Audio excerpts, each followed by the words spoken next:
Ja, dober dan, lepo pozdravljeni na našem novem večeru Matice pod zvezdami. Če ne bi bilo slabega vremena, bi se danes dobili v atriju, ampak tako smo pač zdaj v dvorani, ker nam je pač dež malo zagodil. Ampak smo pa zelo veseli, da danes lahko predstavljamo novo matičino knjigo, težko pričakovano, z naslovom Ali bereš Cankarja, doktorice Vesne Mikolič, ki je zelo aktivna tudi sicer v Slovenski matici, pri Slovenski matici. Od prejšnjega meseca je tudi podpredsednica, sicer je pa vodja odseka za slovenski jezik, ki je začel delovati leta 2019 in tudi že organiziral nekaj predavanj.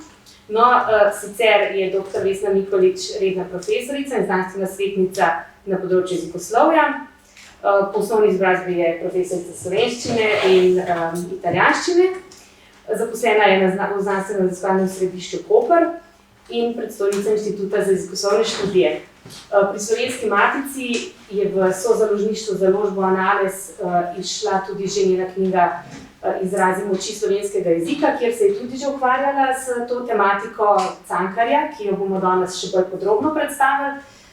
In tudi sodelovala in pač bila urednica naših ponatisov Cankarjevih del pri Slovenski matici. Zdaj, zelo sem vesela, da lahko med nami pozdravim tudi dijake Škofijske klasične gimnazije, ki bodo sodelovali danes, ker ta knjiga ni posvečena samo strokovni, oziroma ni namenjena samo strokovni javnosti, ampak najširšemu krogu bralcev, med njimi predvsem in tudi mladim. Tako da me veseli, da ste se odzvali vabilu in se nam danes pridružili. Zdaj pa samo moram najti svoje vprašanje, ker sem si jih pripravila za danes. V bistvu smo nekako zasnovali današnji večer tako, da bi v pogovoru z avtorico pač poskušali čim bolj jasno in kratko predstaviti to delo. Obenem pa vključiti dijake na tak način, kot je mišljeno, da se recimo Cankarja spoznava tudi v šolskem okolju ali pa pač tudi v kakršnihkoli drugih takih tudi strukturiranih okoljih, tako da je knjiga namenjena tudi učiteljem z namenom, da pač potem lažje Cankarja predstavljajo. Tako da jaz bi začela najprej z pojasnilom, kaj je bil vaš vzgib, da ste se lotili pisanja tega dela, ki je pač strokovno, ampak zasnovano tako izredno poljudno.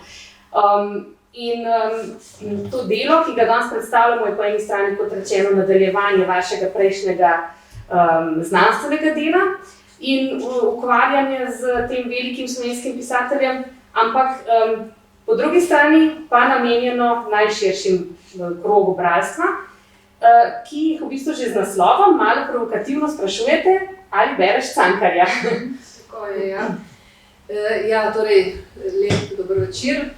Tudi mene zelo veseli, da smo se zbrali ob tej priložnosti, ker moram povedati, da mi ta knjiga res veliko pomeni in upam, da bomo skozi to predstavitev ugotovili zakaj, oziroma da boste tudi vi potem našli v tej knjigi kaj zase. Tako odrasli bralci, kot učitelji, kot mladi, ker je dejansko namenjena široki publiki, čeprav nismo navajeni, da bi recimo neka širša publika brala Cankarja. Celo recimo vešči bralci, ne vem, če zelo veliko posegamo po Cankarju. No, zdaj, zase lahko rečem, in s tem bi tudi odgovorila, odkot ta nagib, da se lotim te tematike v tudi knjižni obliki. No, moram reči, da je meni tudi še v srednji šoli Cankar še ni sedel, tako kot rečemo.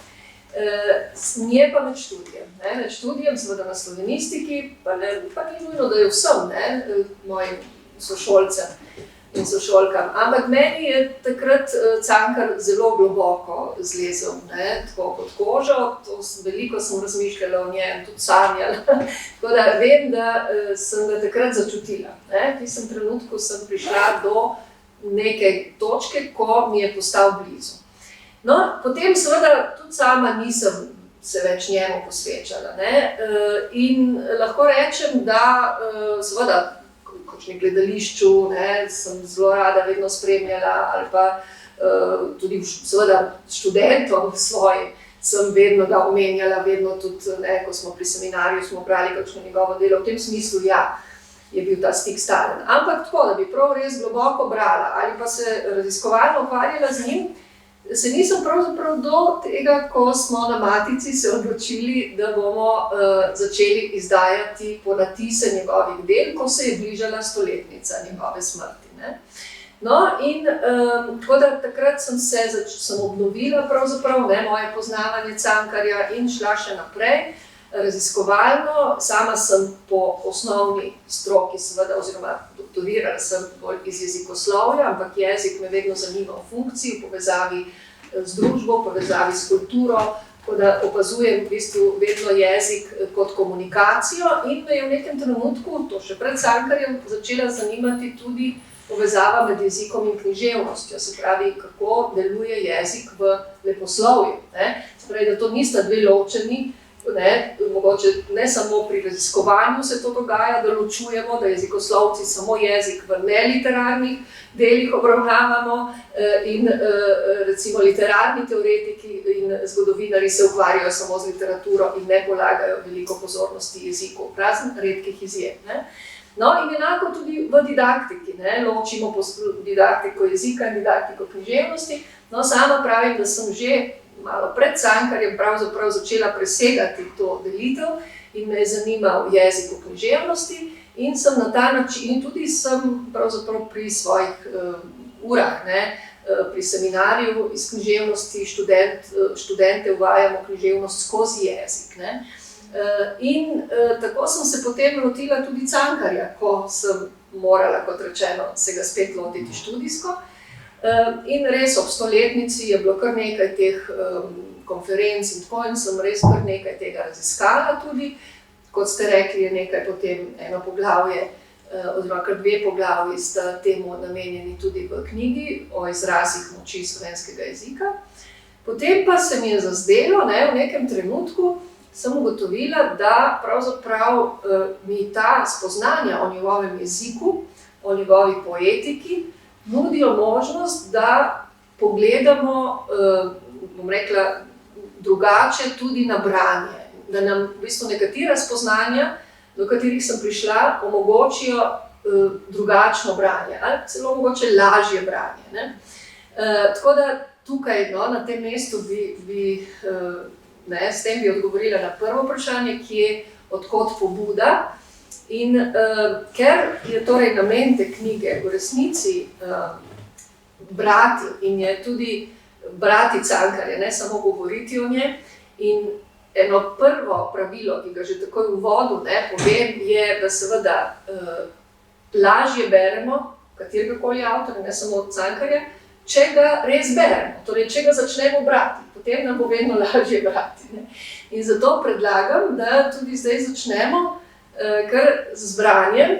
In sicer jaz sem predlagala dijakom in mentorici, ki je tudi tu z nami, torej Mateji Gomboc, učiteljici, ki vam je razdelila najbrž te odlomke. Lahko bi pravzaprav prebrali celo črtico Sova, to sem predlagala, da preberemo.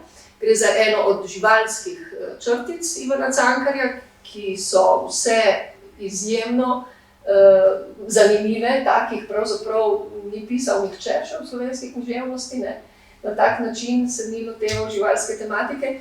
Tako da zato sem rekla, da me zanima, kako boste vi doživeli to Sovo, in sem predlagala nekaj odlomkov skozi vso črtico, se pravi, da ni čisto cela, ampak mislim, da se lahko sledi, ker ni dosti daljša v resnici. Tako da se že iz teh odlomkov mislim, da začuti celo besedilo in mislim, da ga bodo tudi naši poslušalci, obiskovalci da mu bodo lahko sledili. Tako da, če kar preberete po odlomkih, se menjujete. No, mogoče še to, to sem tudi obljubila, da bom nakazala, na kaj bodite pozorni, ker danes smo si z našo urednico zamislili to predstavitev tako, da bi v resnici malo preizkusili, ne, ko imamo že naše ljube goste, torej dijake, da vidimo, ali res ta model deluje. Ne. In tako da, recimo, prvo, kar tudi svetujem, je, da učitelj z nekaterimi, ali pa nekdo, sam bralec, da je nekako seznanjen z nekaterimi besedami, ki so ključne za Cankarjevo delo. In recimo učitelj, če se še posebej pripravi, lahko seveda ve točno, katere besede so ključne za neko besedilo. In tako vam bom jaz sedaj rekla, da ob branju, tako vi kot naši obiskovalci, da ste pozorni na to, kakšne so Sovine oči. Večkrat bomo zasledili opis Sovinih oči. Kdaj je omenjena pomladna noč, pomladna noč in kakšna je ta pomladna noč. Ne? Dobro, o smrti ni nujno, da zdaj že to itak, ne, tako že, ko slišite sova, najbrž pomislite na nekaj, ne. In še zveza neznano življenje. Tako da oči, spomladanska noč in neznano življenje. Tako da, evo, to je moja mala iztočnica, zdaj pa prosim.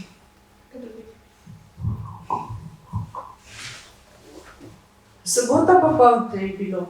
Mežnar in ministrant sta potrkavala. Ko sta se vračala iz cerkve, sta gredoč stopila k nam.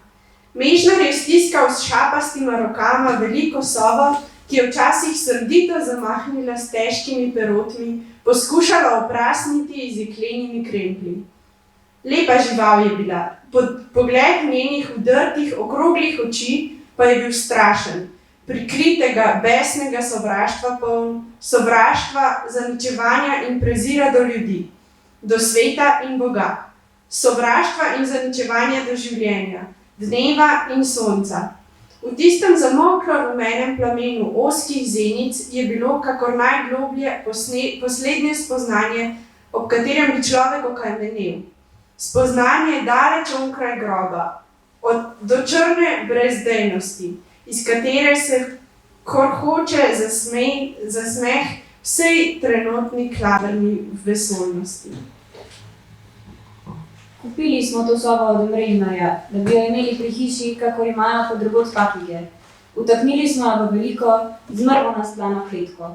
Med vratci je gredoče usekala mrežnarja v roko, da se je pocedila kri.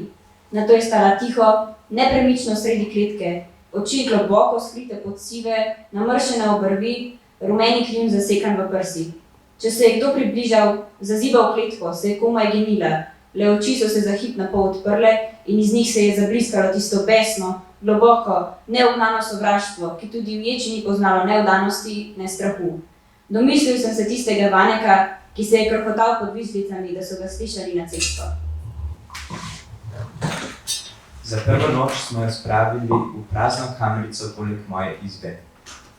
Kamrica je bila temna, imela je le ozko okroglo lino z zaprašenim okencem. Takrat so bile prelepe spomladanske noči. Pri nas v Holmu, v samoti, sredi smrikovih gajev in sadnih vrtov, se oznanja pomlad vse topleje in glasneje ni Gospodaj v dolini. V tihih nočeh se človeku zdi, da čuje življenje, ki se drami. Tajnostni glasovi, kakor globoko iz zemlje same, nemirno trepetaje v vejevju nedan hrepenič klic iz divjine. In vendar tišina tako neskončna, da bi slišal zvezde na nebu. Legel sem in upihnil svečo. V dramavici se mi je še zazdelo, da vidim tik pred seboj dvoje zamolklih rumenih sonc. Nato ni bilo ničesar več. Nenadoma sem se trepetajal v tramju ter sem poslušal. Kakor da je oddaleč še odmevalo, daljavo se je izgubljalo. Nekaj strašnega, obupnega, klic smrti. Iz kamrice se je oglasil odgovor. 3krat po vrsti je vzkliknilo, rezko, besno, ne pomoči proseče, temveč kričeče pomaščevanje. Zaropotalo je, butalo je ob kletko, kletka je kolebala ter se prekolebnila. Ne več od cerkve, že čisto od blizu, z oreha ali z jablani se je razlegal dolg, zategnjen vik, ki je sukava pretresel vso noč, da je strepetala od groze. Divji jok, besen, grozeč, ali vendar je globoko v njem na dnu skrito nekaj mehkega, bolestnega. Tako je odgovorila v kamrici. Skriknila je 3krat po vrsti, rezko in trdo, kakor da bi z nožem usekalo, in kletka se je v drugi čapotaje prekolenila. Zazdelo se mi je, da čujem zamah težkih peroti tik pred oknom in srce se mi je stisnilo v neznanem strahu. Samega, na pol še v sanjah, v tihi noči me je preletelo. Zdaj je čisto blizu sebe tisto življenje, unsra smrti, polno brezdanjega spoznanja, s katerega se krohoče za smeh človeku in Bogu, pomladi in smrti. Planil je klic proti nebu, nečloveški, nesovi, silen, da so se stresle zvezde. Butile je oblinil z vso močjo, drugič, tretjič, kamrici je kriknilo. Kletka se je prekolevala ropotaje. Poslušal sem ves v grozi. Neznano življenje je bilo poleg mene, kakor bi ga z roko dosegel, govorilo je svojo strašno govorico, jaz pa je nisem razumel. In vse skrivnosti, vse poslednje so bile v teh glasovih, dušečih, grozečih. Čutil sem. Nenadoma je vse utihnilo. Tišina trudna, zatohla, kakor v božjem grobu. Pomlad je bila plaha, utihnila. V vejevju ni bilo trepeta več, zvezde so molčale.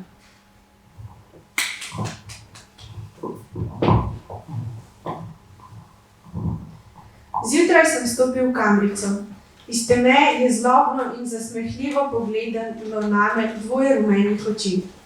Sovir je buta oblino, je rekla gospodinja. Dajmo jo, sovo, na ono stran, pa dobimo še sovirja. Ves dan je stala sova v kletki, tiha, nepremiča, samosvojna. Če je napol odprla oči, je blisnil iz njih hudoben zasmeh.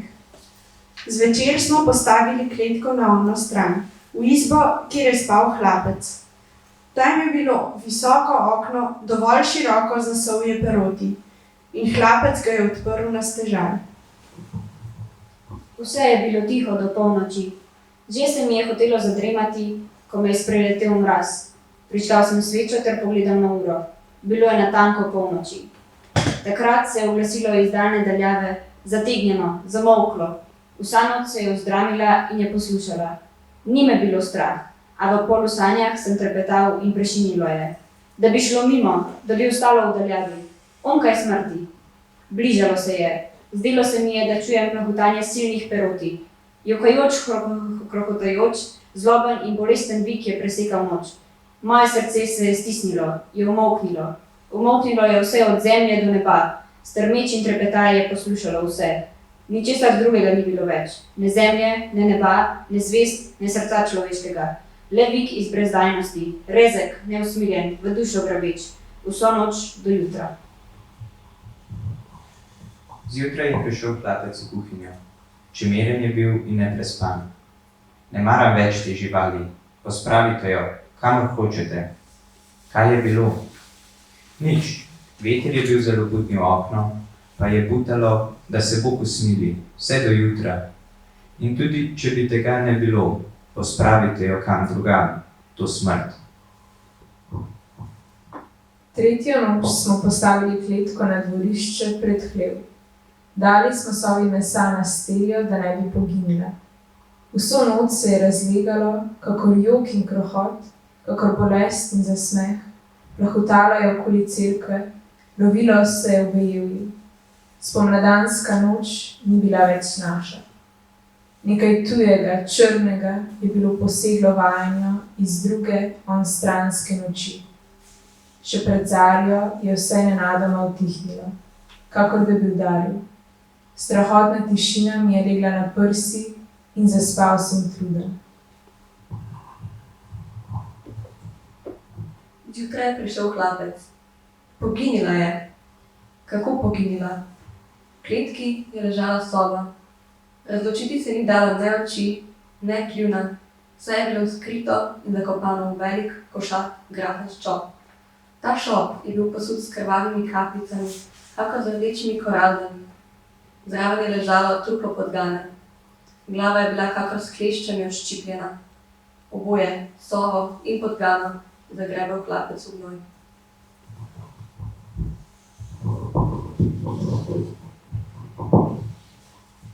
Vsako noč o polnoči se oglasi strahotna posmrtnica.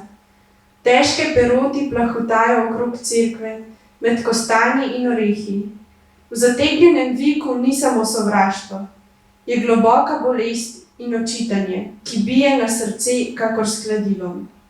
Kaj ste storili? Na slepo je posegel človek v neznano življenje in je bil ubijalec. Najlepša hvala za tole branje. Sem bo kaj predstavila. Ja, to pa bi bilo tudi lepo, tako da vas prosim, ja, da poveste tudi pač svoje ime, pa mogoče iz katerega letnika ste, da imamo potem še malo vtisa, ne? Tako, ja.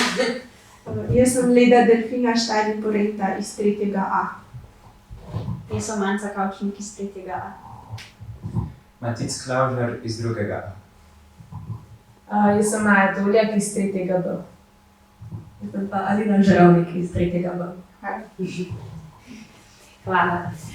Skratka, to branje nam je omogočilo, da se za trenutek potopimo v Cankarjevo besedo, kar je, kot je že rekla dr. Mikoličeva, eno izmed izhodišč za novo branje Cankarja, o katerem ves čas pač govori v svoji knjigi in kar je tudi bistvo te knjige. Ob tem pa potem v nadaljevanju predlaga 5 korakov, kako se tega novega branja lotiti.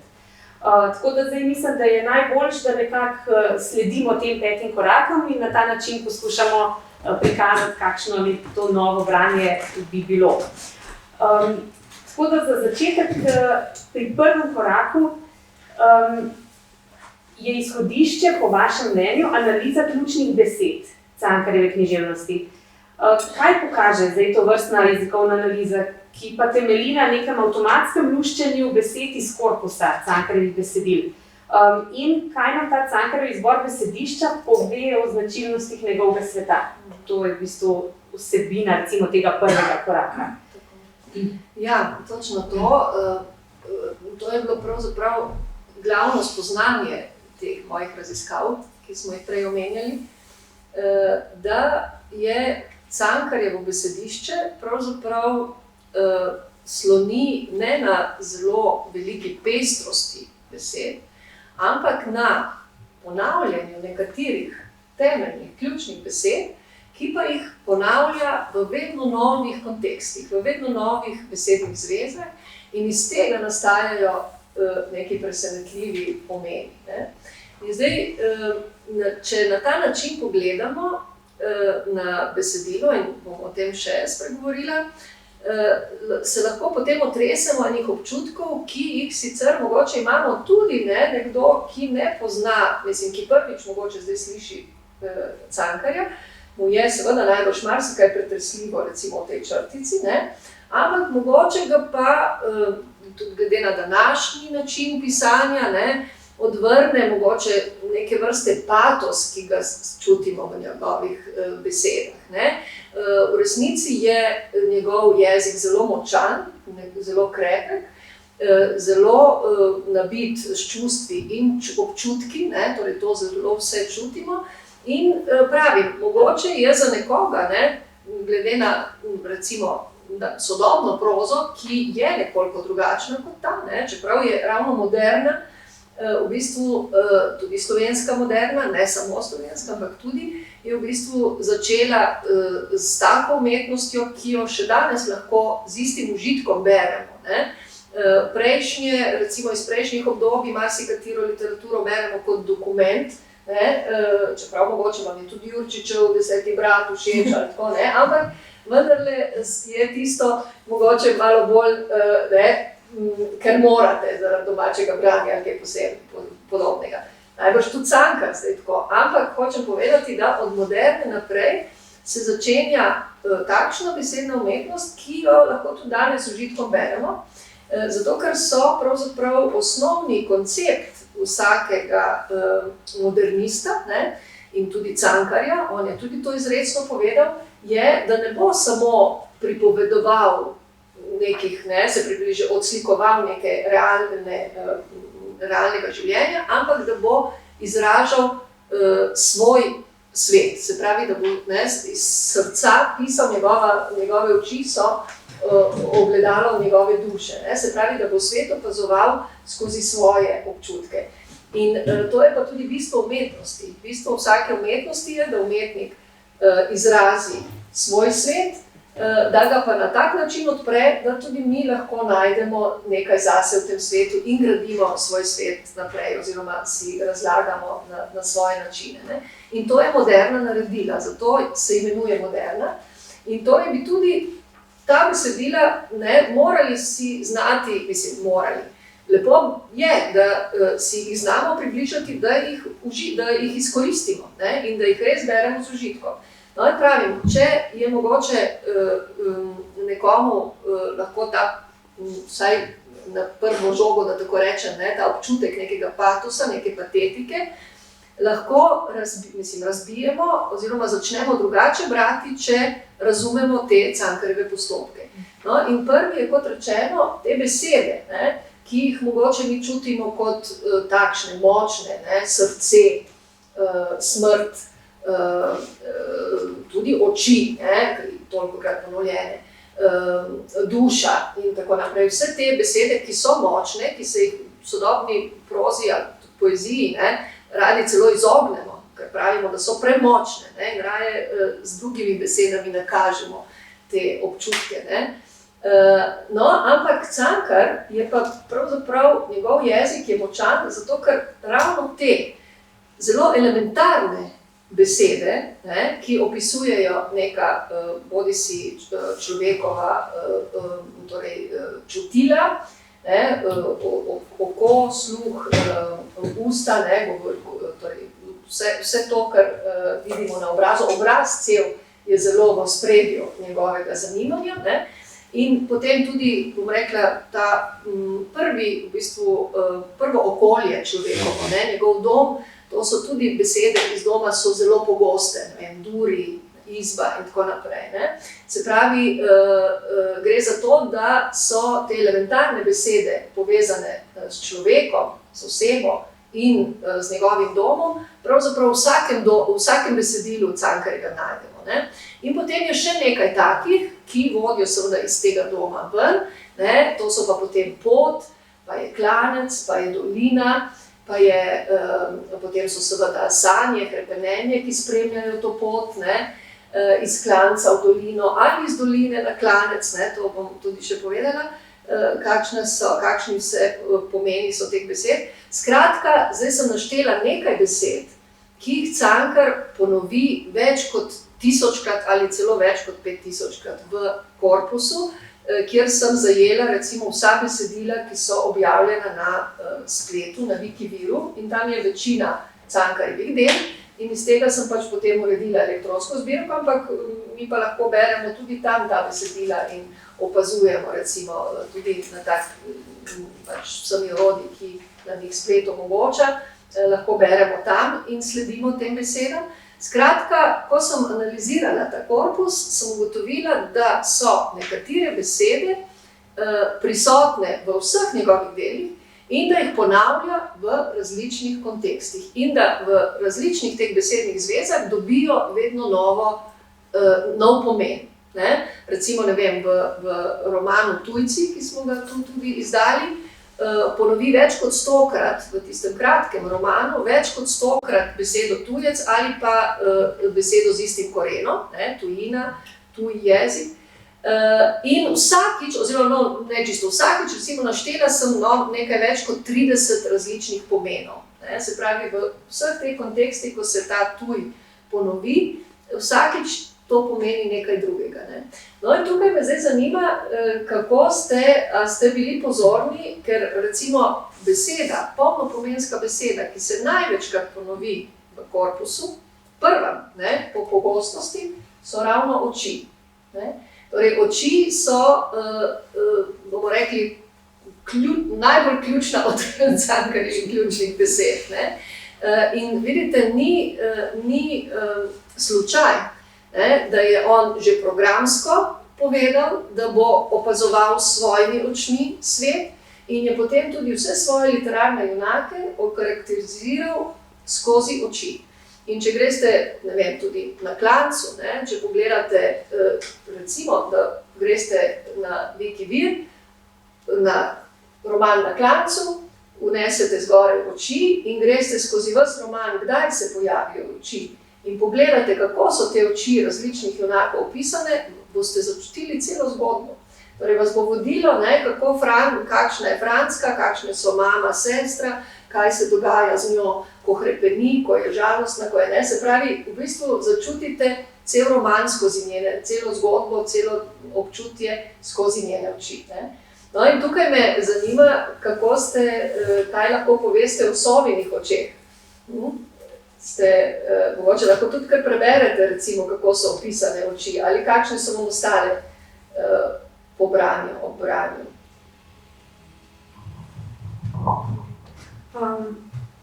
Meni se zdi, da pač res jih velikrat opiše in tudi dva dela sta tako, kar res zelo opisuje to, da so strašljive, da v bistvu lahko zelo dobro začutimo, da ga je strah te sove.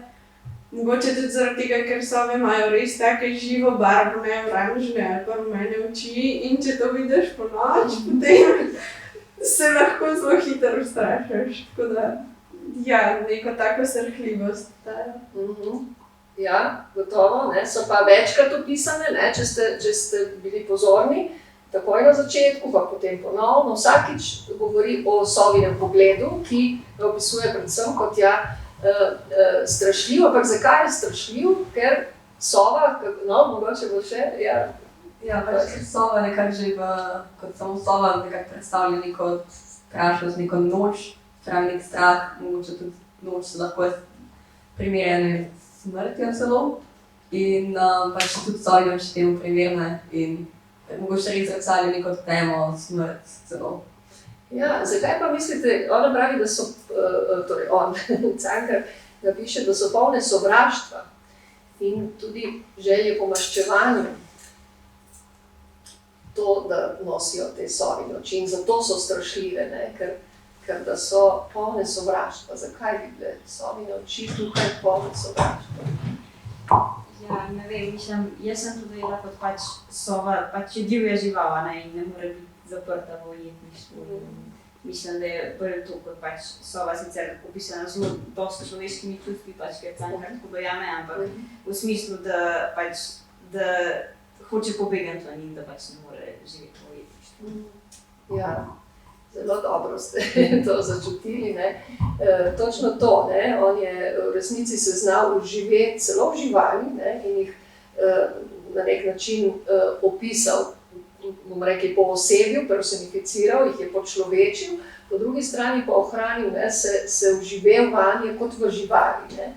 In to je v vseh teh živalskih črticah in v tem v resnici ne vem, če ga je še kdo prekosal, ker na ta način je o živalih res pisal samo Cankar.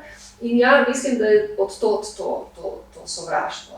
Seveda divjost že zaradi tega, ker je, kot ste rekli, lepo divja žival, hkrati je pa zdaj v stiku s človekom, ki jo je dal v ječo, je seveda potem tako sovražno nastrojena. Od prvega trenutka, ko so jo prinesli v hišo.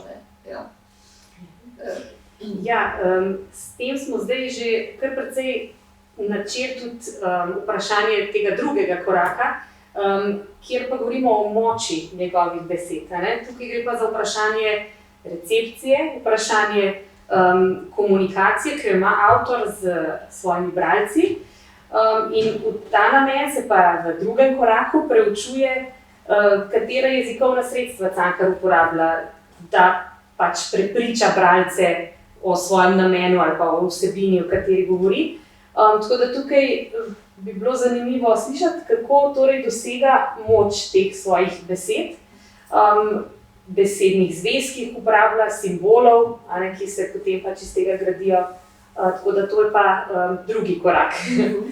Ja, ker v resnici njegove dobro, tukaj so oči, res vedno oči, ne? Ni da bi pomenili kaj drugega. So pa pridevniki zraven vsakič malo drugačni. Ne? To sovraštvo je sicer pogosto, ampak vsakič doda še kaj. Ne? Tako da to, kar sem rekla, je v resnici ves čas prisotno pri njem, da postavlja te svoje besede vsakič v nove besedne zveze, ampak velikokrat se pa te besede razrasejo tudi v metaforo, ne?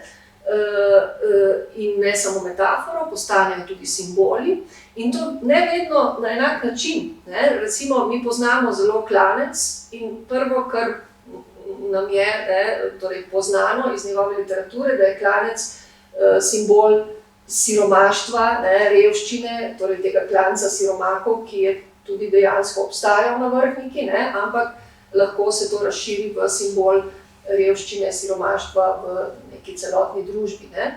Ampak daleč od tega, da bi bil klanec simbol samo tega, v nekaterih delih je klanec pravzaprav neka pot navzgor, je ambicija, je rešitev iz neke nesrečne doline. In tu smo zdaj pri drugi, to so vse njegove najpogostejše besede, oči, dolina, pot. In recimo dolina ravno tako. Poznamo dolino šentflorjansko, ki nam je tudi dokaj negativna, v smislu, da je to bil kritičen tukaj zelo do družbe, do v bistvu nepristne, pokvarjene družbe, ki nima pravega odnosa do umetnosti in tako naprej. Torej vse to so sporočila doline šentflorjanske, ampak dolina pri Cankarju je spet veliko več od tega. V vseh njegovih delih bomo srečali dolino in dolina je enkrat res dolina tudi, kjer je revščina, kjer si želijo ljudje iziti iz tega in takrat je klanec recimo rešitev. Ali pa obratno, v bistvu so nekje, živijo v revščini in si želijo priti v dolino, recimo takrat si pa predstavljaš na bolj gorato področje revno, in si želijo v mesto v dolini, ki pa je simbol nekega odrešitve, nekega blišča tudi. Tudi spet kdaj je dolina taka, torej samo navidezna rešitev. Recimo v Hiši Marije Pomočnice se prepletajo ti različni pomeni doline. Enkrat je nesreča, drugič je to dolina, kamor vsi te deklice tudi želijo po smrti. Torej tam dobi celo te metafizične razsežnosti dolina. Tako da tukaj vam želim samo na kratko nakazati, kako v bistvu razpleta oziroma razširja, predvsem širi pomene, ampak v različne smeri, torej ne vedno na enak način. In je to izjemno zanimivo, če greste skozi besedilo in ste pozorni na te njegove ključne besede in vidite, na kakšen način se spreminja pomen, je to ena taka, bom rekla, en raziskovalni instinkt, ki ga imamo vsi ljudje in nas to lahko vodi skozi besedilo, ker sicer v Cankarjevih delih ni vodilna neka fabula, torej on ne pritegne zaradi napete zgodbe. A se strinjate s tem, kolikor poznate, in vam je mogoče zaradi tega tudi, da je zoprno, ker ni tako napeto, da bi.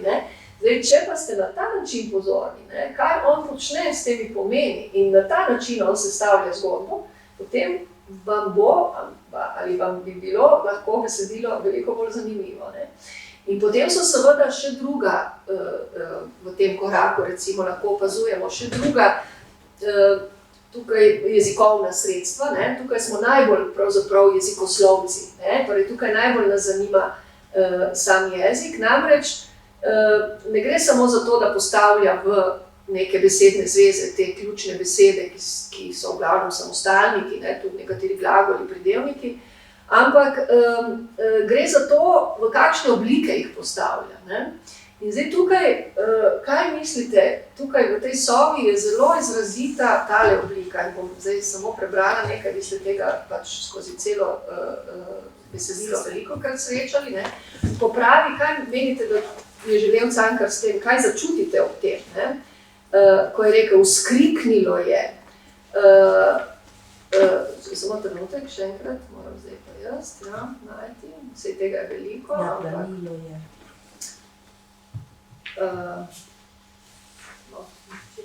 Stramilo se je. Ja, pravi, tega je res veliko. Zaropotalo je, odmevalo je, vzkriknilo je, trepetalo je, butalo je in potem tudi zazdelo se mi je, taki, ki so tudi malo bolj običajni, ampak vse v tej isti obliki, to je tretja oseba, srednji spol, torej nekaj je zaropotalo, nekaj je vzkriknilo, tega je ogromno, tega je, ne vem, mogoče 50 takih glagolov. Kaj vam ti glagoli dajo, kakšen občutek? Da lahko? Jaz nekako potem res začutim, kako se je trudil pisatelj opisati oziroma ustvariti neko okolje oziroma nek ambient, v katerem se to dogaja, da mi to res začutimo. Hkrati pa tako kakor nekakšna odtujenost, glede na to, da je v tretji osebi pa srednjem spolu, tako kakor da je tako izven njega. Ja. Super. Še kakšen občutek? Tako nekako kot neka impresija, ki jo je on doživel in jo je poskušal ne samo tako po lepoti videza ali pa tako upodobiti, ampak napisati, ampak tudi potem, kako je res podoživel, kaj je v njemu sprožila, kakor da je hotel napisati tako, da bi enako sprožila tudi v nas, da bi mi čutili, kar je on takrat čutil. In kakšni so ti občutki ob tem, ko preberete na ta način? Ponavadi tako bolj neprijetni v tem primeru. Ker tudi, ne vem, da je zategnjeno, zamolklo, da se je oglasilo izdaljane. Da se je oglasilo, tako? Nekako uporabljati take izraze, da res pokaže, da mu takrat ni bilo prijetno, ampak so mu te občutki vseeno pomembni. Ja, absolutno, to so zelo močni občutki.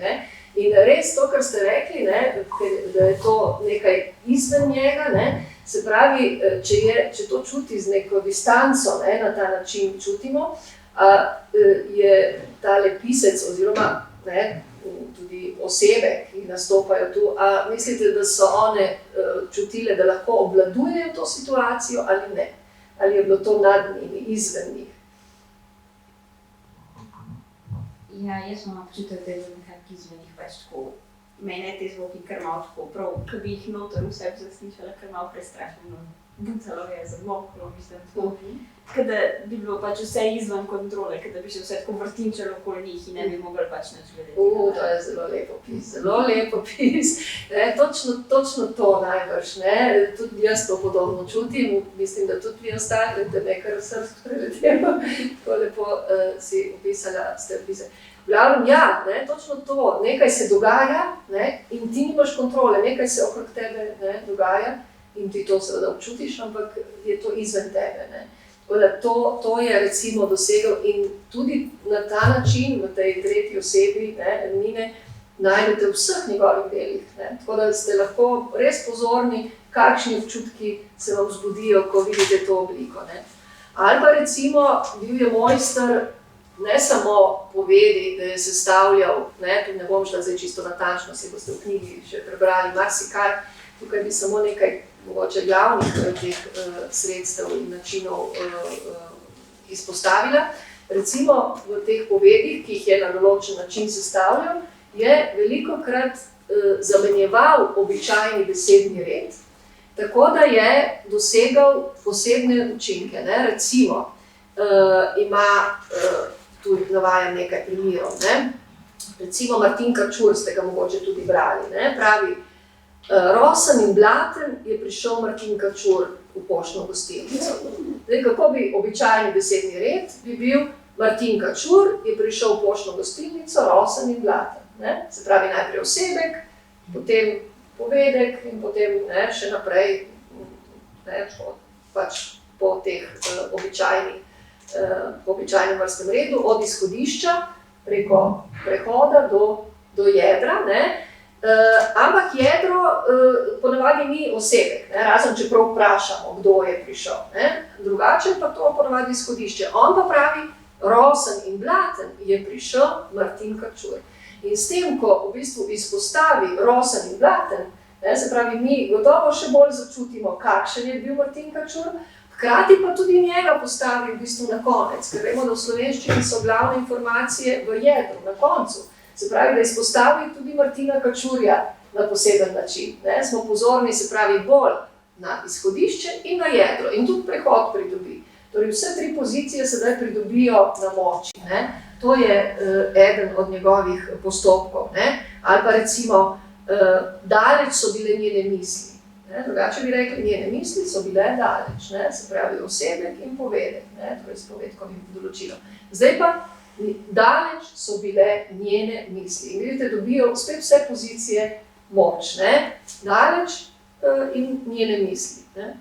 In tako naprej, ne? Se pravi, tega bi še zelo veliko lahko, ali pa recimo ti samostalniški polstavki, ne? To je tudi tipično Cankarjevo. V grob so šli glavo po konci, jasne oči. Torej ne reče z glavo po konci, z jasnimi očmi, ampak izpostavi kot en samostojen stavek, ne, tem pravimo polstavek, ker ni pravi, ne, stavek, ampak so izpostavljeni samo ti glavni vtisi, ne, v takšni obliki, ne, in s tem pridobi na moči. Ne. Torej, to so v bistvu vse in še bi lahko tega, še nekaj je takih, saj tukaj tudi nisem vsega, tudi v knjigi nisem vseh njegovih sredstev, ampak sem tiste res najbolj opazne in ki najbolj se mi zdi delujejo in jih lahko v bistvu vsak bralec zazna, ne, ker res imajo veliko moč. Ne. In mogoče še to povem pri teh, ko sem govorila prej o teh elementarnih besedah, iz katere dela on te čisto nove pomene, ne, recimo velik, ne, beseda velik, vemo, zelo običajna, ne, zdaj, če bi pisali mi kakšno prozo, bi raje mogoče rekli enkrat visok, enkrat prostran, ali kaj podobnega. Ne. Ja, ne bi samo ta velik uporabljali. Ne. On pa v resnici, ne, velikokrat ponavlja, velik, velik, velik. Ne. Tukaj tudi bi lahko kdaj učiteljcam, ne bomo rekli učiteljici, rečete, ko vam reče, kdaj ne smeš ponavljati, to je proti načelu živosti jezika, ne. Lahko rečete, saj Cankar je tudi ponavljal, ne. Z namenom. Z namenom, ja, z namenom, ne. In dejansko gre za to, da je recimo, ne, ima tukaj, tu imam samo en primer, velik hrup, ne, velik hrup. Zdaj, najbolj bi mi iskali kaj drugega, ampak on je povezal hrup, ker bi mi ga ne povezali mogoče z velikim, ne, reče tako, ali pa recimo trde ure, pa bi mi rekli trde ure, zelo elementarni izraz trd in ure, ne. On, ko pa da to skupaj, kakšne so trde ure? Težke. In kaj pomeni težke ure? Še vedno ste tudi vi malo metaforični. Je trpel, mu ni bilo prijetno. Mu ni bilo prijetno. Spravi, trde ure niso lepe, se ne počutiš dobro v trdih urah. No, mogoče, ne, vam prepuščam, da poiščete to besedno zvezo, pa pogledate, ne, če so res vedno negativne. Tako da hočem povedati, da je dejansko, ne, iz teh osnovnih besed, vidite, ne, kaj pomeni trda ura, lahko marsikaj pravzaprav. Ne. In je to v resnici bom rekla, uspel na tak način dosegati te učinke. Hkrati pa, seveda, če nismo navajeni, ne, se nam zazdijo te včasih premočne, ampak če poznamo ta postopek in začutimo tudi, kako on odpira pomene s tem, se pravi, jih ne samo krepi v smislu, da nam ne dopušča možnosti. On na ta način, ko rasejo metafore iz teh besednih zvez in celo simboli, v bistvu nam dopušča možnost, da mi interpretiramo po svoje, tako kot ste vi zdaj trde ure, pa še vse ostalo prej. Ne? In tukaj je ta komunikacija, ne? Čeprav mi rečemo, ko je nekdo tako zelo močan, ne? Ko uporablja tako krepke besede, lahko tudi čutimo, kdaj je to kot preveč močno, ne? In zato se mogoče kdaj zazdi to patetično, ampak če pa razumemo, kaj iz teh besed on dela, potem pa ne. In tukaj je recimo prevajalec, no to pa je v tisti prejšnji moji knjigi, kjer sem primerjala Martina Kačurja in njegov prevod v italijanščino. In kjer je v bistvu prevajalec v italijanščino velikokrat omilil te trde besedne zveze. Ne? Recimo, ko reče Cankar debel po starem človek, on ne reče debel, on reče un po di pancia. Recimo, ne reče debel, sem debel, tudi enem drugem, ampak omes sem po di pancia, se pravi, sem se malček sporedil. Ne? Se pravi, malo bolj politično korektne, rečemo temu, izraze je uporabljal kdaj v italijanščini. Se pravi, so se mu zdele premočne te Cankarjeve besedne zveze. Po drugi strani je prav ta isti prevajalec, odličen prevajalec, rekel, da je pravzaprav Cankar iz najbolj osnovnih besed sestavljal pesem. In to se v resnici dogaja, ne? Ko vidite, kako dviga te pomene. Ja, no, tukaj se potem že nakazuje, ne, kako ukvarjanje s temi postopki Cankarjevimi, s katerimi dosega pač to svojo izrazno moč, kako to vodi v tretji korak, ki pa je posvečen razmišljanju o idejni plati, o ključni temi njegovega ustvarjanja. Tako da tukaj v knjigi prav posebej izpostavite eno osrednjo ključno besedo Cankarjevega opusa, ki izraža bistvo njegove umetnosti. Tako da mogoče da kaj o tem spregovorite. In to je tudi v bistvu korak, v katerem lahko razmišljamo, kaj je etično sporočilo Cankarjevih besedil tudi za vsakega izmed nas, za današnji čas, za današnjo rabo, v bistvu, kaj je pač tisto, kar nas nagovarja, kot ste prej razlagali, od moderne naprej, pač še vedno aktualno. Tako. Ja, no, seveda, ta beseda, če začnem kar s tem, da ne bomo predolgi, vsi poznamo Cankarjevo hrepenenje, ne, tudi koprnenje uporabi kdaj, in seveda tudi hrepenenje in koprnenje sta med Cankarjevimi 500 ključnimi besedami. In gre za to, da je edino vprašanje, kako mi razumemo to hrepenenje, oziroma ali ga res lahko vedno interpretiramo tako, da je pač Cankar in njegovi literarni junaki vedno, da so trpeči, da v bistvu samo hrepenijo po nekem drugačnem življenju, ki ga nikoli ne dosežejo, in zato velikokrat Cankarja povezujemo z nekimi temačnimi sporočili, s temačnim vzdušjem. Je tako ali ima kakšen? Ja, je tako. Zdaj, na prvi, spet bom rekla, na prvi pogled tudi tale sova, ne, je gotovo vas navdala z nekimi takimi strašljivimi občutki, z neko. Ampak, pravzaprav zdaj, če pa pogledamo malo globlje, ne, a je tukaj res sporočilo, da je, ne vem, sova grozljiva žival, da je to ena žival, ki prinaša nesrečo, da je to nekaj res temačnega, tako kot jo lahko doživimo ob teh opisih. A je to sporočilo te črtice? Meni se zdi, da je tukaj predvsem sporočilnost v tem, da je predstavljeno v bistvu to, kako je sova, kako divja žival v naravi nekako bila ujeta zaradi človeka v kletki, in kako to v bistvu nekako ne gre skupaj in kako si človek ne more vsega podrediti.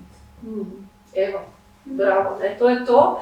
In se pravi, da tu ne gre za neko pesimistično vizijo sveta. Seveda pesimistično v smislu, da je človek to počne, ne? Ampak Cankar je to gotovo napisal z namenom, da se uživimo, ne? Tako v to sovo, kot v te ljudi, ki to počnejo, ali pa sami vase, ki to počnemo, ne? In da poskušamo ravnati drugače, ne? In to je še kako danes aktualen naš odnos do živali in do narave, ne?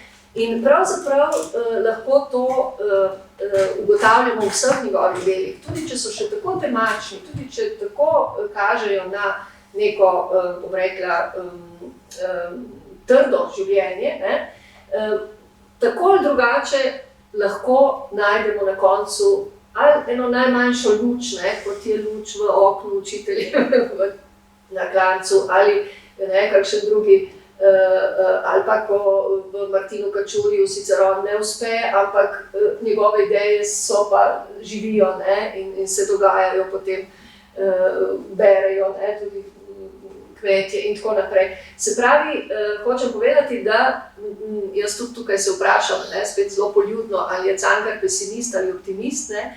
V resnici lahko rečemo, da je optimist, da je njegova drža, tako v njegovih delih, kot on kot osebnost, ne, ni nikoli obupal. Ne.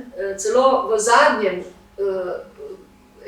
torej v zadnjem predavanju, tik pred smrtjo pravzaprav, ne, nekaj mesecev pred smrtjo, vemo, očiščenje in pomlajenje po prvi svetovni vojni, torej po taki težki izkušnji, ne, človeštva, je pravzaprav želel potegniti iz te težke izkušnje nekaj lepega. In je rekel, to težko izkušnjo lahko izkoristimo za naše očiščenje in novo življenje naprej, ne, se pravi drugačno, ne, lahko tudi iz te vojne izkušnje lahko potegnemo nekaj dobrega, ne.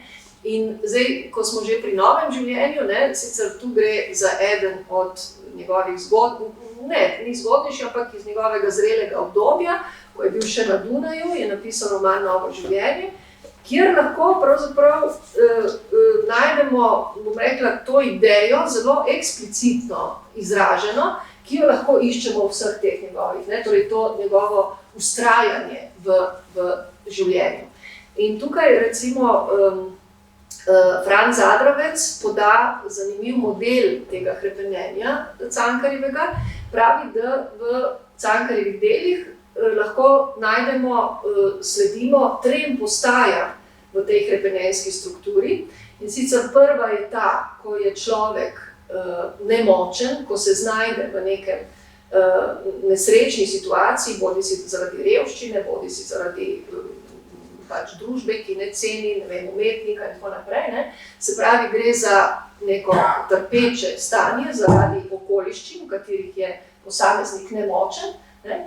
V drugem koraku ta človek, torej ta lik, protagonist, naredi korak naprej, ali se izseli iz tega okolja, ne, ali torej se stopi v neko drugo okolje, en korak iz tega prvega okolja naredi, ne, in potem na 3. stopnji je pa ali rešitev ali propad, ne.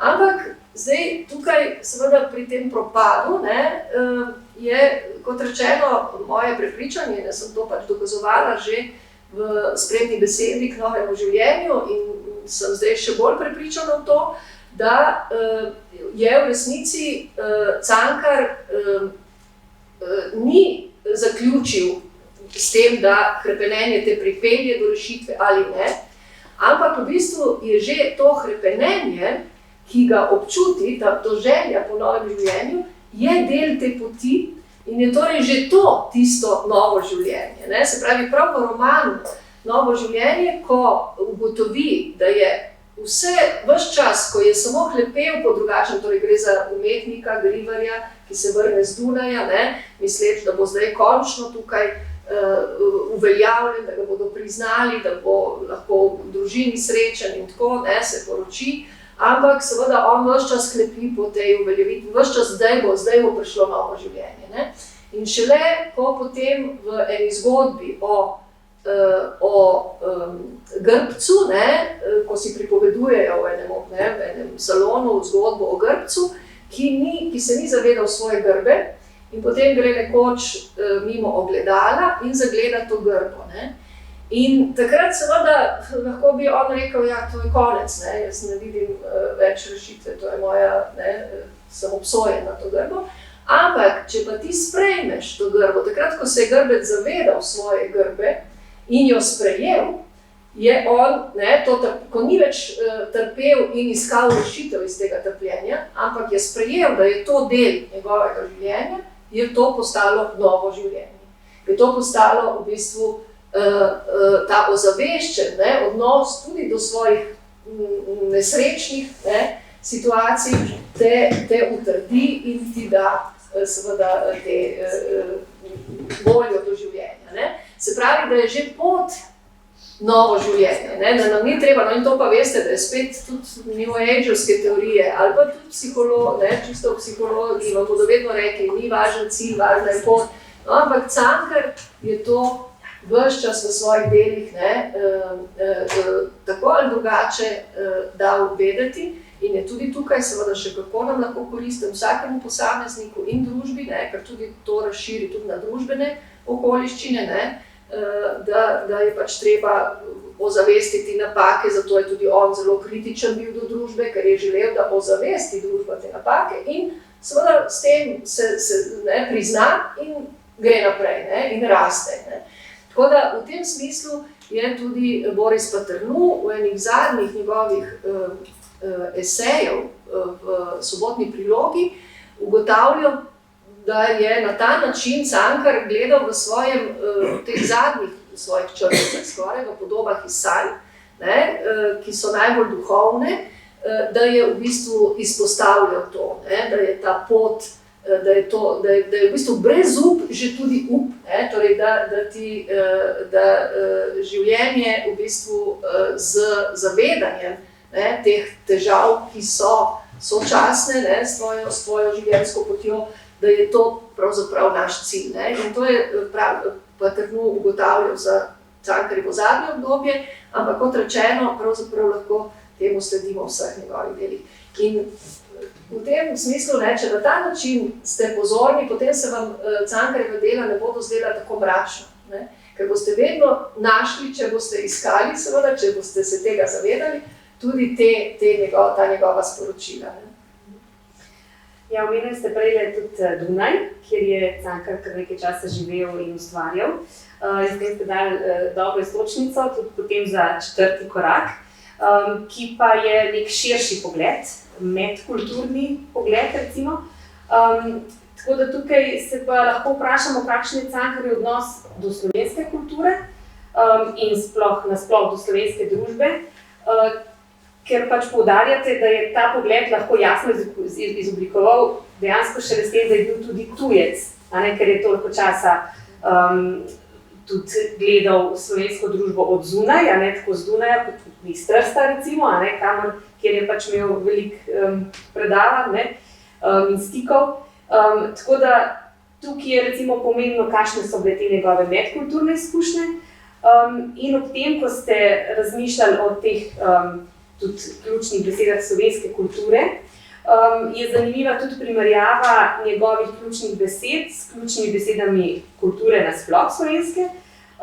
To ste pa tako pač neko zanimivo primerjavo jezikoslovno gledali v primerjavi z besedili z besedami iz korpusa turističnih besedil in slovenskega referenčnega korpusa Giga Fida in me zanima, kaj pač ta analiza pokazala, kakšno je to razmerje. Ja, jaz bi šla najprej na to, kar ste omenili, Dunaj, oziroma pomen tega, da je Cankar v bistvu 10 let bival na Dunaju. Njegova najbolj ustvarjalna leta je preživel na Dunaju. In mislim, da smo to tudi učitelji premalo pozorni na to. Sicer Dunaj seveda ni bil takrat to, kar je danes. Danes je to res še bolj tujina. Takrat so v bistvu večina naših nadarjenih mladih ljudi hodila študirati na Dunaj, ker tukaj ni bilo univerze. Tako da to v resnici je bilo, bom rekla, bolj dom kot danes. Ampak vseeno so vsi sočutili, ki so bili na Dunaju, so se tam čutili tuje. Se pravi, so vedeli, da se morajo prilagoditi novemu okolju. In Cankar je tudi ves čas se čutil tujca, recimo to je tudi v tem romanu Tujci, pa tudi v drugih delih velikokrat prav tematizira vprašanje tujosti. tega občutka drugačnosti. Ne? Ni nujno, da je tuj samo nekdo, ki živi v tujini, ampak tudi znotraj slovenske družbe, ne? To občutenje tujosti, če ni sprejet nekdo. Ne?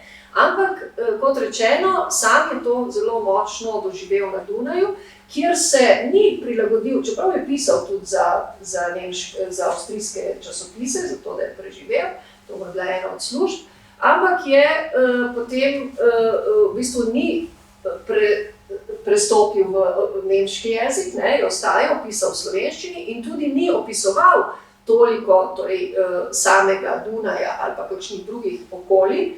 Vedno je bil njegov fokus na slovenski družbi, ampak seveda kdaj v primerjavi ali pa je prav postavil svoje junake v tujino in gledal na slovensko družbo. Oziroma njegova perspektiva je bila takšna. In tega se moramo zavedati, ne, da je v bistvu on res glavnino svojih del napisal na Dunaju.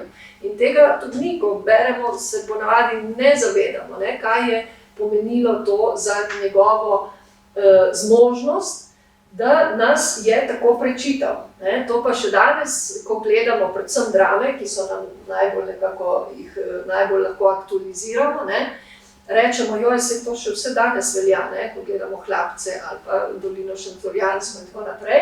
Torej ugotovimo, da nas je res dobro pozna, ne, ampak pravim, to se zgodi tudi danes velikokrat, da jasneje vidiš neko dogajanje, če se umakneš, če pogledaš z distance. Ne. In to je on dosegel prav s tem, da je v bistvu tudi po študiju ostal na Dunaju in ustvarjal tam. Ne. Seveda z kratkimi skoki, mislim, potem je šel v Sarajevo, potem v Pulj, v Pulo je šel nekaj časa, prišel je domov, ko mu je mama umirala na Vrhniki, ampak v glavnem je pa bil gor in pisal.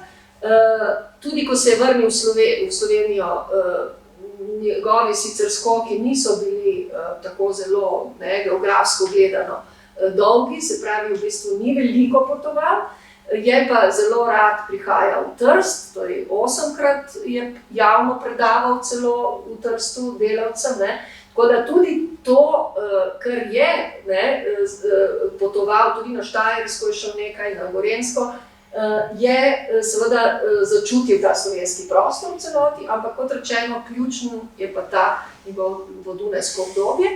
In tako lahko v bistvu v njegovih delih res rečemo, da je izrazil nekako nacionalni duh. In meni je bilo zanimivo, kako je res, ker sem se že pred Cankarjem ukvarjala s ključnimi besedami slovenske kulture preko korpusov, ki jih je naša urednica omenila. In sem tam prišla, zdaj tukaj ne bom natančno razlagala, ker imamo pravzaprav načrtu tudi založniškem, da bom tudi eno knjigo prav samo o temu posvetila, se pravi ključnim besedam slovenske kulture. Ampak zanimivo mi je bilo, da sem imela jaz izbrane te ključne besede slovenske kulture že prej. In ko sem potem analizirala Cankarjev korpus, sem prišla do nekaterih besed, ki so mi bile presenetljive, da so tako pogoste že v turističnem korpusu in v tem referenčnem korpusu in da se pri Cankarju ponovijo, da se pa v drugih jezikih ne ponavljajo tako pogosto. In to sta recimo ravno Dolina in Pot. Sta dve taki. Potem je tudi Hrepenenje, potem je Delo, Delo je tudi tako. Recimo to je nekaj takih, potem tudi umetnost, to so recimo kultura. To so besede, ki nas kot slovensko skupnost določajo, okarakterizirajo, nas opišejo, zato jim lahko rečemo ključne besede slovenske kulture. In zanimivo je, da so to najpogostejše tudi Cankarjeve besede. Zdaj, kaj to pomeni? Ali je on nas tako ujel, da je začutil to in je on tudi uporabljal te besede in jih. Ali pa on delno začutil, delno pa s svojimi pomeni vplival na to, da mi danes tako pogosto uporabljamo dolino, pot in tako naprej. Seveda je eno z drugim. Doline uporabljamo, ker imamo gore in imamo tudi doline. Se pravi, je veliko slovenskih dolin. Ampak ta pomen poti, tudi imamo v kakšnih jezikih, my way in tako naprej, ampak tudi ne bom šla tukaj globoko, vseeno recimo toliko izpeljank iz pot, ne, popotnik, brezpotje in tako naprej. Tega ni v vseh jezikih, ne, v slovenskem jeziku je, ne, in pri Cankarju je. Ne. In tako da tukaj zato ugotavljam, da je v veliki meri Cankar imel podobno vlogo, kot jo je imel Shakespeare za angleško literaturo in kulturo. Ker Shakespeare, mogoče veste, je veliko besed, besednih zvez, pomenov, v bistvu res on si tudi izmislil, ne, on je tudi inovativno si pač ustvarjal besede in so se potem uveljavile kot splošno rabljene angleške besede in danes so celi leksikoni, ne, sestavljeni, torej Angleži se zelo zavedajo te vloge Shakespearea, ne, in so, lahko se, ne, preverimo, katere so te besede, ki so Shakespearove in so danes angleške. In torej se zavedajo tega pomena za celotno kulturo. Ne. Mislim, da pri Cankarju je to tudi še naša naloga, da izpostavljamo, ne, da je v resnici nas prečital oziroma nam vplival potem na naše razmišljanje. Ne. Ja, no, zdaj pa še za zadnji korak. Oprostite, zdaj pa še nekaj, kar bi se tu navezala na našo sobo, ne, tudi pri tem koraku. Ne, ker tudi pri vsakem delu, ne samo pri, bom rekla, pri teh besedah konkretnih, ampak pri vseh podobah, ne, v bistvu lahko ugotavljamo, zakaj, odkot Cankarju tak pogled, ne, ali bi enak pogled na neko sporočilo, neko vsebino imel, če ne bi imel te distance do slovenske družbe. In zdaj tukaj lahko ugotovimo, da je recimo ta soba, ne, ste rekli, ne vem, v začetku je nekdo rekel, da nam mogoče predstavlja nekaj, ali kako ste rekli, da je mogoče to že itak nekaj temnega soba, ne. A mislite, da je to značilno za vse kulture, ali kaj pri nas soba pomeni? Poznate to, recimo, ljudsko verovanje, to je v bistvu ljudsko verovanje, ne, ampak ne vem, če poznate.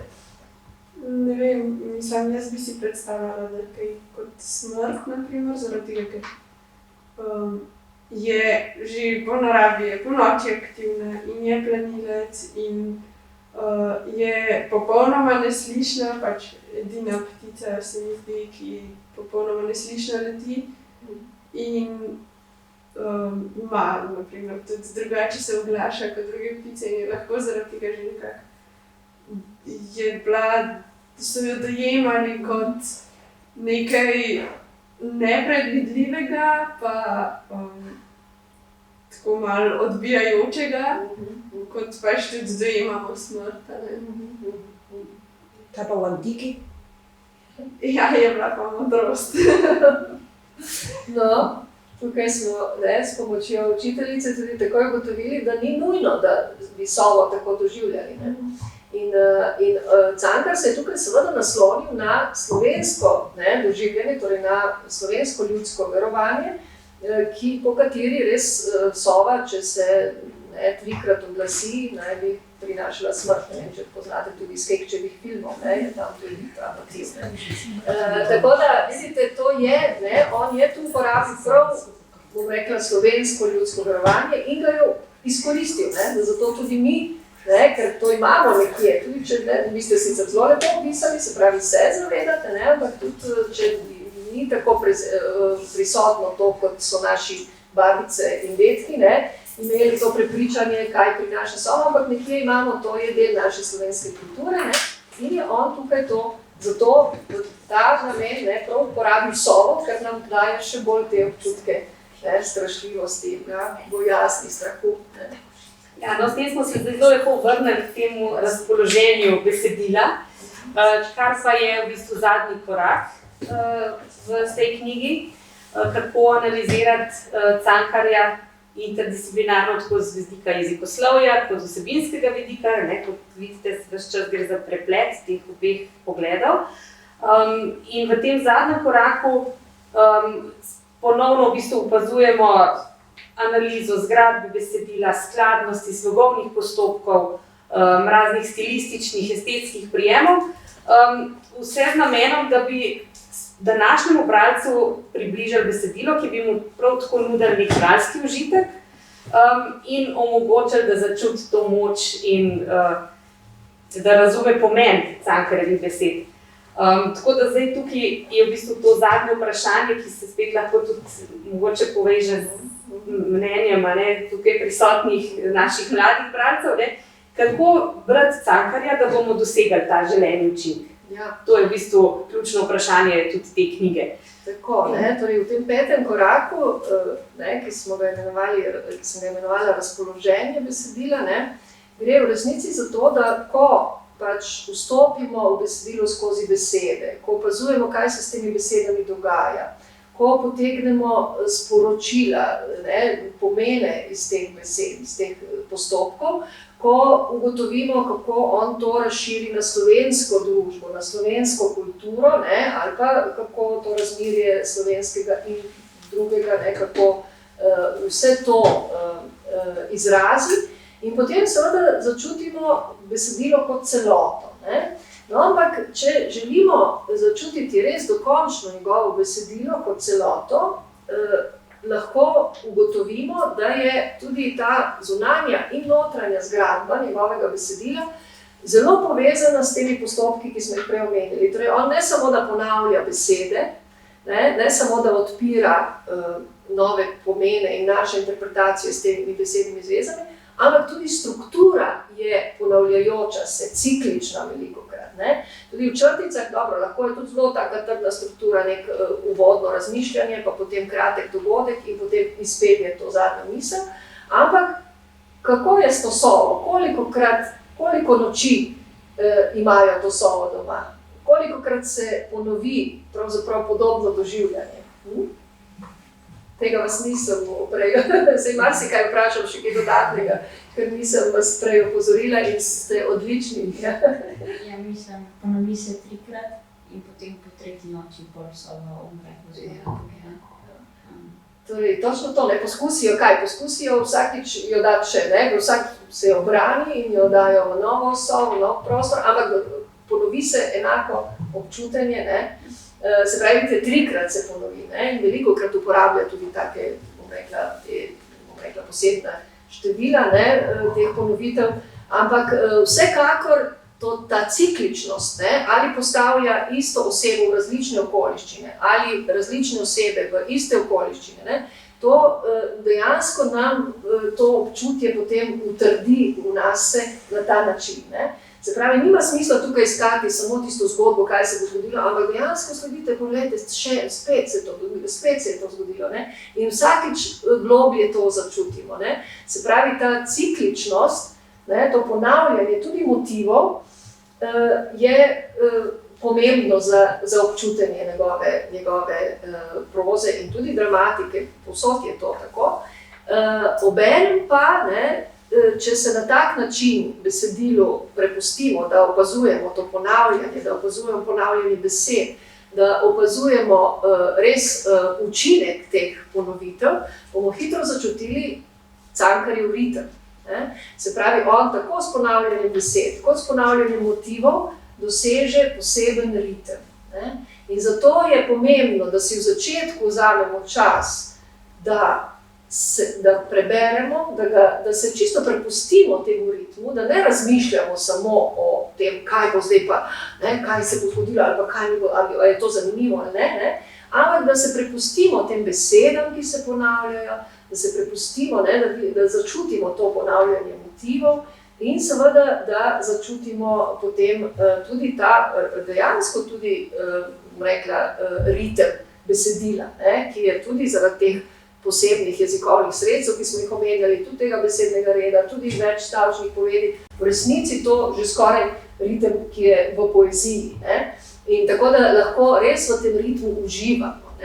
In je namen, da takoj na začetku na ta način preberemo in potem tudi, ko recimo še razmišljamo o tem besedilu, da si ga še kdaj privoščimo in se samo prepustimo temu posebnemu ritmu Cankarjeve proze in dramatike in tudi poezije. Tako da v v tem smislu je to razpoloženje. Ne? In zato tukaj recimo je fokus naš, kot rečeno, ni na zgodbi, ampak na občutenju, ne? In iz tega bomo izluščili gotovo sporočilo, ki ste ga vi tudi. No in zdaj bi vas zato vprašala še, kako ste recimo občutili to pomlad, spomladansko noč, ker lahko bi šli tudi kar mimo tega, če nismo pozorni, ne? Lahko bi samo to sobo, to strašljivost in to bi bilo to, ne? Ampak če smo pa pozorni, da se kar nekajkrat ponovi noč in tudi spomladanska noč, ne? Oziroma potem seveda, ko iščemo neko to sporočilo, vidimo tudi neznano življenje, ne? Se na dveh ključnih mestih, ampak zdaj me zanima ta pomladanska noč. Ste bili pozorni na pomladansko noč? Kako se čuti? Ja.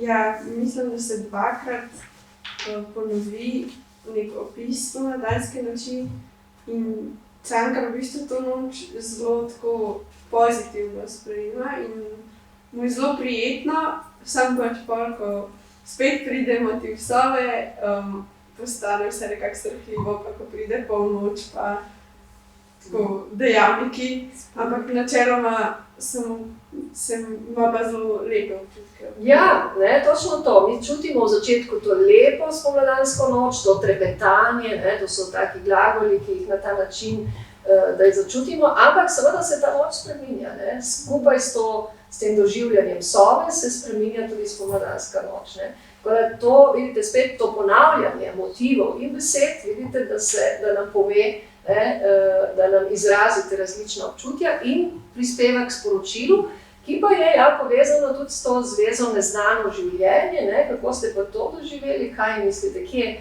samo na dveh mestih ponovi, ampak na ključnih mestih se mi zdi, ste bili pozorni na to neznano življenje in kako ste si vi to razložili, ker je na ključnih mestih enkrat nekje na sredi in potem čisto na koncu, ne.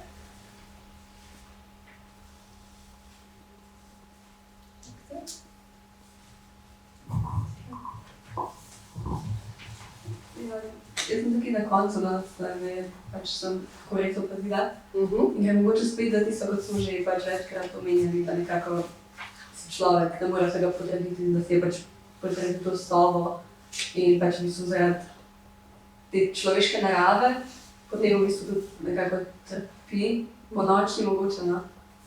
Ker neznano življenje, se pravi, ne ve, ne pozna sobe, ne pozna njenega življenja, njenega ritma.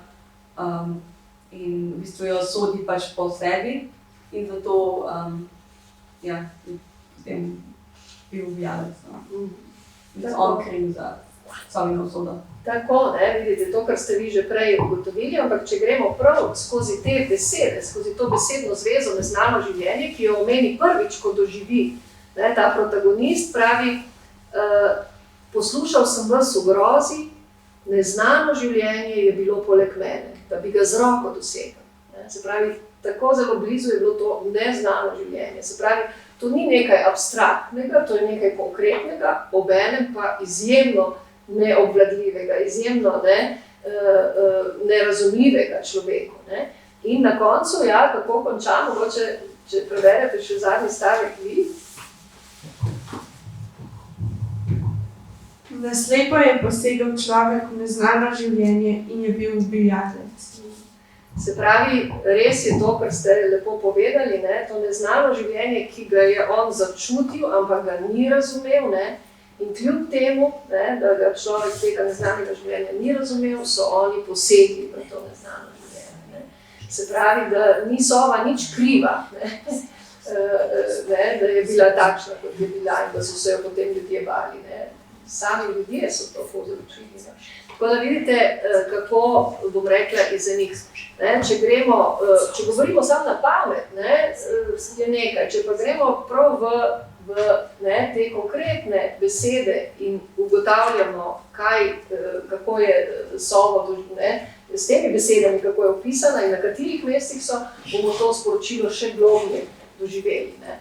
In tako da mislim, da so dijaki odlično zajeli in odlično, odlično, ker tudi jaz na podoben način doživljam, ne? Zato se mi zdi to in najbrž še marsikdo na tak način doživlja Ampak drugače je seveda vse to, kar vi začutite, je odlično. To tudi lahko kdaj učiteljem rečete.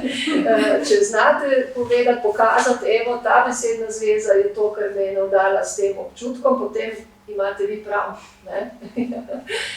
Tako da toliko glede tega razpoloženja, tako da jaz bi res nekako napotujem vse bralce, da smo nekako bolj intuitivni bralci kot racionalni bralci.